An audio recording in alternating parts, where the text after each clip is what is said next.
나는 3년차 가드너다. 난생 처음 10월 장마에 이젠 나도 모르겠다. 에헤라디야, 될 대로 되라.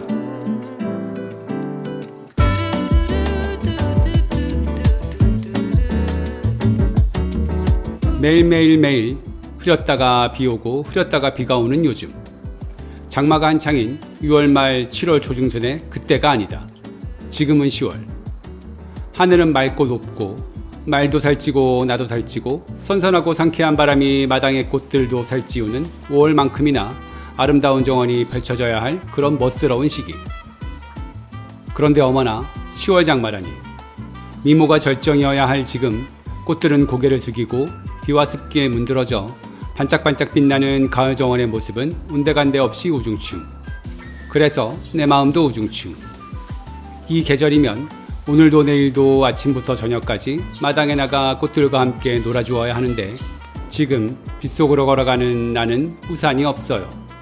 이젠 지나버린 가을 정원이 내겐 꿈결 같지만 하얀 종이 위에 그릴 수 있는 작은 사랑이어라.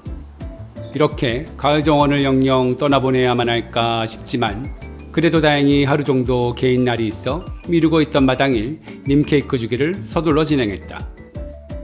님 케이크는 님나무의 열매로 오일을 짜고 남은 찌꺼기를 이용해 만든 유박이다. 님나무는 인도와 동남아시아에 사는 나무인데 옛날부터 이 나무의 열매와 씨앗을 활용해 오일도 뽑아내는 등 이렇게 저렇게 다양하게 이용했다고 한다.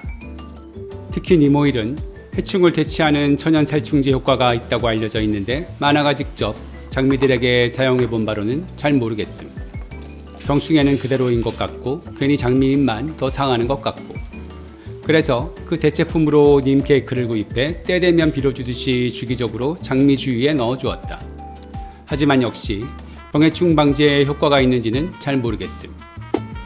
하지만 그럼에도 님 케이크를 사용하는 이유는 님 케이크가 질소, 인산, 칼륨 등을 충분히 보유하고 있어 유기질의 비료로 되어 토양을 개선하는 데 도움이 되기 때문이다. 병해충 전염 방지에 조금이라도 효과가 있다면 그건 덤으로 생각하기로.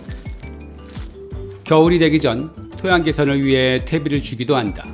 그런데 만화는 퇴비 대신 님 케이크를 정원 곳곳에 투입하여 겨울 동안 토양 개선에 조금이라도 도움이 될 수 있도록 조치할 계획이다. 추명국이 매일 내리는 비를 맞아 꽃잎을 일찍 떨구고 있다. 그럼에도 잠깐의 햇살을 머금고 반짝거리는 추명국의 아름다움은 지금이 여름의 우기가 아니라 가을의 계절임을 인지하게 해준다. 벌과 등에 나비와 나방들의 파티 장소가 된 진꽃은 폭죽 같은 만개를 마치고 씨앗을 여물 준비를 하고 있다. 내년 봄 수많은 새싹들 때문에 고생하지 않으려면 파란색이 사라질 때쯤 미리미리 잘라주는 걸로. 운남소국은 올해의 마지막을 불태우고 있다. 5월 말부터였으니 이제 보내줄 때도 되었지. 올해 중 가장 풍성하게, 올해 중 가장 아름답게, 올해 중 가장 화려하게 조그맣고 귀여운 하얀 꽃이 보여줄 수 있는 최고의 멋짐을 뽐내고 있다. 계속되는 10월에 비해 가장 고생하고 있는 건 백일홍이다. 지금쯤이면 여름의 더위와 습기에 망가졌던 잎과 꽃을 복구하고 한가득 풍성함을 보여야 할 때지만 오히려 잎과 꽃은 더 망가지고 빈약해지는 중. 그럼에도 백일홍이 피어있어 가을마당에 강렬함이 칠해지고 있다. 지난 6월 초에 2차 전정한 목수국 두 그룹 모두가 결국 꽃이 안 올라오고 있다. 6월 초에 2차 전정을 한 목수국에서 벌써 진작에 꽃이 피었다는 인증글이 있는 걸로 봐선 문제가 생긴 게 분명하다. 그래서 검색을 좀 해보니 일조량, 정원의 환경에 따라 6월 초에 전정을 하면 목수국 꽃을 볼 수 없는 경우도 있다는 것을 알게 되었다. 대부분 반음지인 우리 집 정원은 아마도 일조량이 문제인 듯.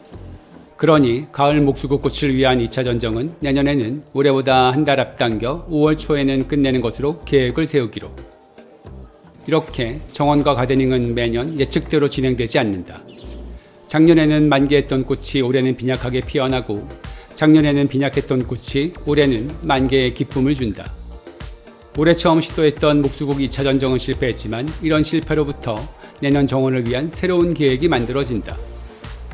10월에도 장마처럼 비가 내리고 마당은 비와 습기에 강한 꽃과 식물이 점점 많아지고 있다.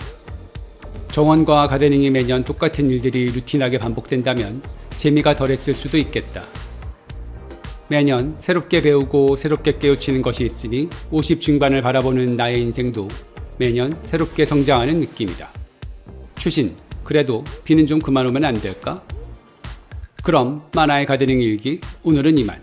일기를 계속 쓸 수 있도록 여러분들의 구독과 좋아요 빌어 듬뿍. 다음 일기에서 또 만나요. 모두 안녕.